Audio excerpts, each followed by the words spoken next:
Summer, ಏನ್ ಧ್ಯಾನ ಮಾಡ್ತಿದ್ಯಾ? ಏನಿಲ್ಲ ಬಸ್ಸು, ಮಗುಗೆ ಹುಷಾರಿರ್ಲಿಲ್ಲ. ಏನು, ಮಗುಗೆ ಹುಷಾರಿಲ್ವಾ? ಯಾಕೇನಾಯ್ತು ಸಮರ್?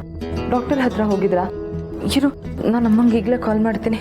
ನೋಡು, ಈ ವಿಷಯ ಕೇಳಿ ನೀನೆಷ್ಟು ಗಾಬರಿ ಆಗಿದೆಯಾ? ನಿಮ್ಮ ತಾತಂಗೂ ಸಂಜಿಂಗೂ ವಿಷಯ ಹೇಳಿದ್ರೆ ನೀನೆಷ್ಟು ಗಾಬರಿ ಆಗ್ಬಿಡ. ಅದಕ್ಕೆ ಅವ್ರಿಗೆ ವಿಷಯನ ಹೇಳಕ್ ಹೋಗಿಲ್ಲ. ಆದ್ರೆ ಮಗುಗೆ ಏನಾಯ್ತು ಸಮರ್?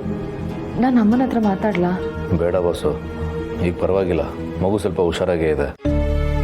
ಇಷ್ಟು ದಿನ ದೇವ್ರ ಹತ್ರ ಅಮ್ಮಂಗೋಸ್ಕರ ಬೇಡ್ಕೋತಾ ಇದ್ದೆ, ಆದರೆ ಮೊದಲನೇ ಸಲ ಅಮ್ಮನ ನಂತರ ಮಗುಗೆ ಬೇಡ್ಕೋತಾ ಇದ್ದೀನಿ. ಆದರೆ ಏನಂತ ಹರಕೆ ಕೆಡ್ಬೇಕು ಅಂತ ಗೊತ್ತಾಗ್ತಾ ಇಲ್ಲ, ಅದನ್ನೇ ಯೋಚನೆ ಮಾಡ್ತಾ ಇದ್ದೆ. ಆಯ್ತು, ಬೆಳಗ್ಗೆ ದೇವ್ರ ಮುಂದೆ ಮುಡುಕ್ ಕಟ್ಟೋಣ. ದೇವಸ್ಥಾನಕ್ಕೆ ಹೋದಾಗ ಅದನ್ನು ತಗೊಂಡೋಗಿ ಅದ್ರಲ್ಲಿ ಪ್ರಸಾದ ಮಾಡಿಸಿ ಮಕ್ಳಿಗೆ ಊಟ ಹಾಕ್ಸೋಣ. ಈಗ ಸಮಾಧಾನ ಮಾಡ್ಕೊ. ಸರಿ, ಆಯಿತು, ಹಾಗೆ ಆಗಲಿ. ಈಗ ನನಗೆ ಸ್ವಲ್ಪ ಸಮಾಧಾನ ಆಯಿತು. ಆ ಮಗುಗೋಸ್ಕರ ಅಮ್ಮಂಗೋಸ್ಕರ ನಾನೇನು ಬೇಕಾದರೂ ಮಾಡ್ತೇನೆ. ಆ ಮಗು ಅಂದರೆ ಮನೆಯವರೆಲ್ರಿಗೂ ಜೀವಕ್ಕೆ ಜೀವ ಆಗಿದೆ. ಆ ಮಗುವಿನ ನಗುನೇ ಮನೆಯವರೆಲ್ಲರೂ ಮನಸ್ಸನ್ನು ತಿಳಿಯಾಗ್ತಿರೋದು. ಆ ನಗು ಯಾವಾಗಲೂ ಹಾಗೆ ಇರಬೇಕು, ಮಗುಗೆ ಒಳ್ಳೇದಾಗಬೇಕು. ಖಂಡಿತ ಒಳ್ಳೇದಾಗತ್ತೆ. ಅಮ್ಮ ಮಾಡಿರೋ ತ್ಯಾಗಕ್ಕೆ ಪ್ರತೀಕನೇ ಆ ಮಗು.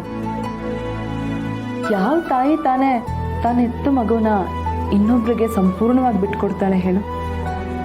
ಅಂಥದ್ರಲ್ಲಿ ಅಮ್ಮ ಪೂರ್ಣಿಗೋಸ್ಕರ ಆ ಮಗುನ ಬಿಟ್ಕೊಟ್ಟಿದ್ದಾರೆ. ತನ್ನ ಕಣ್ಣು ಮುಂದೆನೆ ತನ್ನ ಮಗುಗೆ ಇನ್ನೊಬ್ಳು ತಾಯಿ ಆಗ್ತಾಳೆ ಅನ್ನೋದನ್ನ ನೆನ್ಸ್ಕೊಂಡ್ರೇನೆ ಕಣ್ಣಲ್ಲಿ ನೀರು ಬರುತ್ತೆ.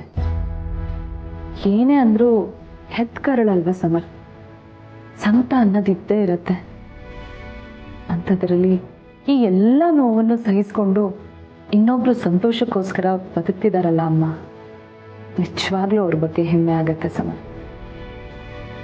ಅಮ್ಮನ ತ್ಯಾಗಕ್ಕೆ ಬೆಲೆ ಸಿಗಬೇಕು. ನಿಜ ಬಾಸು, ಅಮ್ಮಂಗೆ ಸರಿಸಾಟಿ ಯಾರೂ ಇಲ್ಲ. ನಾವೆಲ್ಲರೂ ಅಮ್ಮನ ಚೆನ್ನಾಗಿ ನೋಡ್ಕೋಬೇಕು. ಅಮ್ಮ ನಗ್ನಾಗ್ತಾ ಇದ್ರೆ ನಾವೆಲ್ಲರೂ ಸಂತೋಷವಾಗಿರಕ್ಕೆ ಸಾಧ್ಯ. ಅಮ್ಮ ಮಗು ಆರೋಗ್ಯವಾಗಿರ್ಬೇಕು.